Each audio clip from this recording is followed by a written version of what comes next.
Kylie Jenner has caused Facebook stock to rise $13 billion. Well done her. Don't look so shocked at me, guys. This is LandonProduction. Landon is away, Courtney is away, so I'm holding it down this week for you guys because the news never stops. And so neither will I. I'm such a hero. I'm Danny Burke, and let's get back to talking about the stories at hand. Some of you guys might have heard that last week Kylie Jenner sent Snapchat share prices plummeting after sending out a single tweet asking if anyone still used the app anymore. This came after a fairly unpopular update from Snapchat, which changed a number of its features. She said she still loved the app though in another tweet, but the damage was kind of already done. Another outcome of this tweet recently has been that Facebook has gained $16 billion in worth in the few days following the tweet. It rose from $516 billion to $532 billion. Why is that, you may ask? Well, Facebook owns Instagram. The app has a stories feature which has been competing directly with Snapchat for a number of years now. As Snapchat's value fell, Instagram and thereby Facebook gained billions. Nice one, Kylie. I think Mark owes you a drink now. Next up, a boy in China got trapped in an elevator after peeing on the control buttons. This is one of those stories where the title kind of says it all, really. This CCTV footage has emerged from Chongqing in southwest China. An unnamed boy thought it would be funny to pee all over the buttons in an elevator, but when it reached his floor, the doors wouldn't open. The light started flickering before plunging him into total darkness. It turns out his pee had actually short-circuited the electrics in the elevator, shutting the whole thing down. This might be the single biggest example of instant karma I've ever seen. You shouldn't need to be told why to not pee in an elevator, but this is a pretty good reason. Local media said that the boy was eventually rescued by maintenance staff and was not hurt in any way. When they found him, they didn't actually know what had gone wrong in the elevator until later on when they reviewed the CCTV footage.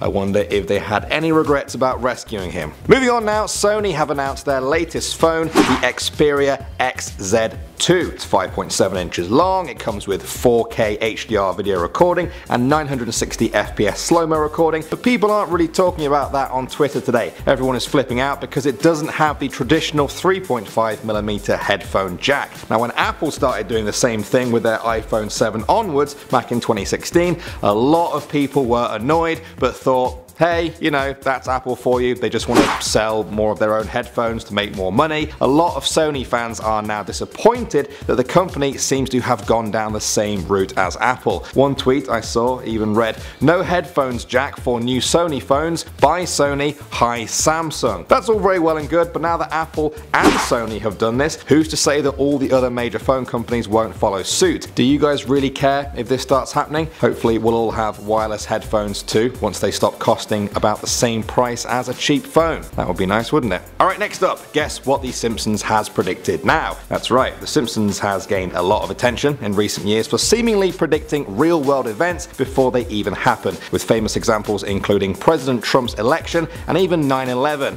This time everyone's going crazy because it looks like they may have predicted an outcome of the 2018 Winter Olympics. A 2010 episode of The Simpsons titled Boy Meets Curl sees Homer and Marge form a mixed curling team with Agnes and Seymour Skinner to represent the US at the Winter Olympics. They end up just edging out the tall, athletic Swedish curling team in an epic showdown. Well, over this weekend, the US has been celebrating the real-life version of this. US curling captain John Schuster led his team to a nail-biting victory over Sweden, the #1 ranked curling team in the world. No sign of Homer, but Simpsons fans are still claiming this as another prediction for the books. Next up, Millennials are set to be the fattest generation since records began. Blaming Millennials for pretty much everything has become a little bit of a meme over the years, but this one really does appear to be true. A report released in the UK today said that based on population trends, more than 7 in 10 people born between the early 1980s and mid-90s will be too fat by the time they reach middle age. Compare this to the baby boomer generation, who make up Millennials' parents and grandparents, and they have only 1 in 2 people being overweight by the time they hit middle age. So why is this? this. If there's one thing we're always told about millennials, it's that they're obsessed with healthy food trends. Well, trend is the key word there. Trends tend to come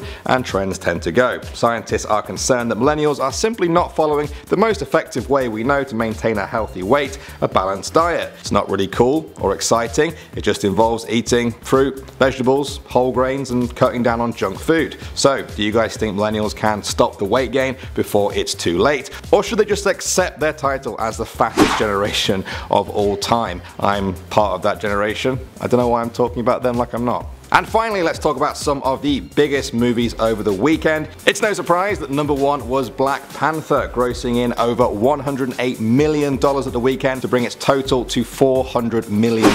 That makes it the third fastest grossing movie of all time, behind only Jurassic World and Star Wars The Force Awakens. Now, some people think it will continue to break box office records if it can hold off against some of the other big releases in March, such as Red Sparrow, Tomb Raider and Pacific Rim Uprising. The second and third biggest movies over the weekend were Peter Rabbit and 50 Shades Freed. One of them is a friendly kids movie about a much-loved rabbit.